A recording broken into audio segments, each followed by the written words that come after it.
Ever feel that like little resistance when you try something new? Like there's this invisible force almost pulling you back to the familiar. Yeah, yeah. They were doing a deep dive on that very feeling, the comfort zone. Yeah, the comfort zone. It's way more than just a saying, that's for sure. Right, right. So where do we start with this? What is like the why behind the comfort zone? Why do we have it? It's fascinating actually. Our brains, they aren't wired for constant comfort like we might think. It's more about survival, really. Okay. Way back, think caveman days, right? Yeah. Unfamiliar, that meant danger. Could be a saber-toothed tiger, a rival tribe, who knows? Point is, sticking to what you knew, that kept you alive. So our brains are basically playing caveman in a modern world. Yeah, pretty much. Yeah. And that instinct to avoid the unknown, well, it's still there, deep down. So that little voice that says, stick to what you know, that's thousands of years of evolution talking. You got it. But, and this is important, it doesn't always serve us like it used to. That's a good point, because it can feel like that pull towards the familiar. It can hold us back from really living, right? Absolutely. I mean, think about it.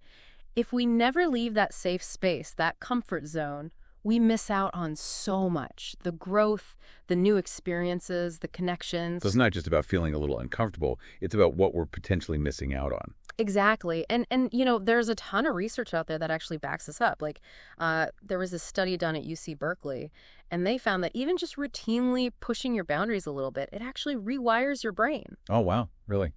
Rewires it how? Well, it makes it more adaptable, more open to new things. And it doesn't just stop there. It can boost creativity, your problem-solving skills, even your resilience when life throws you a curveball. So instead of fearing discomfort, we should be seeking it out. That feels so counterintuitive. It does, doesn't it? But think about it this way. Think about a time you felt truly proud of yourself, like really accomplished.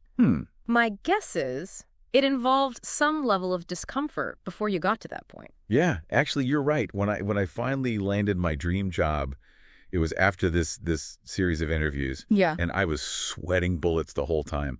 But that feeling afterwards, the accomplishment, it was totally worth all the discomfort. And that's exactly it. It's not about becoming addicted to stress or anything. It's more about recognizing that real growth, it rarely happens in our cozy, familiar little routines. Okay, so how do we actually do this? How do we break free, especially if someone's feeling, kind of intimidated by this whole idea of massive change? Yeah, I hear you. Start small. Think micro challenges, not marathons. Instead of, vowing to become a public speaker overnight, maybe you join a book club to, practice sharing your thoughts in a smaller setting. Or if you're feeling creatively stuck, try a new recipe every week. It's all about building that discomfort muscle gradually. I love that. Small steps, big impact. But what about when it really is uncomfortable? Yeah. Like the urge to just run back to that safe space.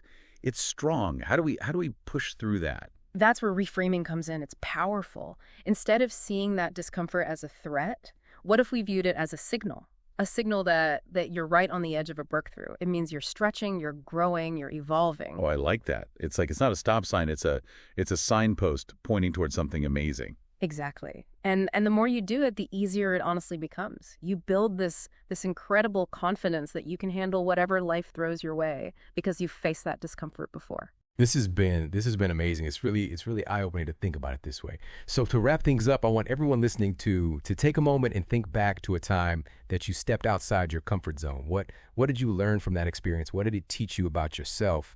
And what's one small step you can take, like today, right now, to push those boundaries a little further? Remember, the real magic, it truly happens outside that comfort zone.